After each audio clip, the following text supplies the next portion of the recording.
P I P ಅಂದರೆ ಏನು? Corporate ಲೈಫಲ್ಲಿ ಒಂದು ಟಾಪಿಕ್ ಏನಪ್ಪ ಅಂತಂದರೆ P I P. What is P I P? P I P ಅಂದರೆ ಪರ್ಫಾರ್ಮೆನ್ಸ್ ಇಂಪ್ರೂವ್ಮೆಂಟ್ ಪ್ಲ್ಯಾನ್ ಅಂತ. ಆ್ಯಕ್ಚುಲಿ ಈ ಪ್ಲ್ಯಾನಲ್ಲಿ ಎಂಪ್ಲಾಯ್ಮೆಂಟ್ನ ಅವರು ಇಂಪ್ರೂವ್ಮೆಂಟ್ ಮಾಡಬೇಕು, ಬಟ್ ರಿಯಾಲಿಟಿ ಇದೊಂದು ನಾಟಕ ಅಷ್ಟೇ, ಕಂಪ್ನಿಯಿಂದ ಹೊರತೆಗೆ. ಆ್ಯಕ್ಚುಲಿ ಪಿ ಐ ಪಿ ಅಂದರೆ ಕಂಪ್ನಿಯಿಂದ ಫಸ್ಟ್ ಇವನು ಒದ್ದೋಡಿಸಿ ಅಂತ. ವಾಸ್ತವ ಏನು ಅಂತಂದರೆ, ನಮ್ಮ ಮನೆ ಓನರು ಸಹ ನಿಮಗೆ ಮನೆ ಖಾಲಿ ಮಾಡಿದರೆ ಡೈರೆಕ್ಟಾಗಿ ಹೇಳೋದಿಲ್ಲ. ಫಸ್ಟು ಮನೆ ಕ್ಲೀನಾಗಿ ಇಟ್ಕೊಂಡಿಲ್ಲ, ನೈಟ್ ಹೊತ್ತು ಸೌಂಡ್ ಬರ್ತಾ ಇರತ್ತೆ, ಅದಿಂಥದ್ದು ಸೌಂಡ್ ಬರ್ತಾ ಇರತ್ತಪ್ಪ ನೈಟ್ ಹೊತ್ತು, ಬೇಗ ಖಾಲಿ ಮಾಡಿಬಿಡಪ್ಪ ಮನೇನ.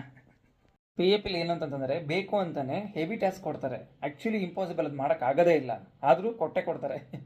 ಹೇಗೆ ಎಕ್ಸ್ಪ್ಲೇನ್ ಮಾಡೋದು ಅಂತಂದರೆ, ವರ್ಷ ಪೂರ್ತಿ ಮಾಡೋಕ್ಕಾಗದೇ ಇರೋದು 2 ತಿಂಗಳಲ್ಲಿ ಮಾಡೋಕ್ಕಾಗತ್ತಾ? ಆ್ಯಕ್ಚುಲಿ ಆಗೋದಿಲ್ಲ, ಅದಕ್ಕಿಂತಲೇ ಕೊಡೋದವರು. ಪಿ ಎ ಪಿಲಿ ಒದ್ದಾಡೋಕ್ಕಿಂತ ಅಟ್ಲೀಸ್ಟ್ ಬಿಗ್ ಬಾಸ್ ಆದರೂ ಹೋಗ್ಬಿಡ್ಬೋದು. ಯಾಕೆ ಹೇಳಿ, 5ರಲ್ಲಿ ಒಬ್ಬರಾದ್ರೂ ಸಕ್ಸಸ್ ಆಗಿ ಹೊರಗಡೆ ಬರ್ತಾನೆ. ಆದರೆ ಪಿ ಎ ಪಿಲಿ ಹಂಗಾಗಲ್ಲ. ಕಾರ್ಪೊರೇಟ್ ಬಾಸ್ ಹೇಳ್ತಾರೆ, ಪಿ ಎ ಪಿಲಿ ಇದ್ದಷ್ಟು complete effort P A P ಮೇಲೆ ಇರಬಾರ್ದು, ಆ ಎಫರ್ಟು ಬೇರೆ ಕೆಲಸ ಎಲ್ಲ ಹಮ್ಮಿಕೊಂಡು ಹುಡ್ಕು ಅಂತ ಇಂಡೈರೆಕ್ಟಾಗಿ ಹೇಳ್ತಾರೆ. ಯಾಕೆ ಅಂತಂದರೆ ಪಿ ಎ ಪಿಯಿಂದ ಹೊರಗೆ ಬರೋದು, ಸಮುದ್ರದಲ್ಲಿ ನೀರು ಖಾಲಿ ಮಾಡೋದು 2 ಅಸಾಧ್ಯ. ಅದಕ್ಕೆ ಫೈನಲಿ ಪಿ ಎ ಪಿ ಅಂದರೆ ಗೊತ್ತಾಯ್ತಲ್ಲ, ಹಮ್ಮಿಕೊಂಡು ಬೇರೆ ಕಡೆ ಕೆಲಸ ಹುಡುಕು ಅಂತ. ಬೇಗ ಹುಡುಕ್ರಿ.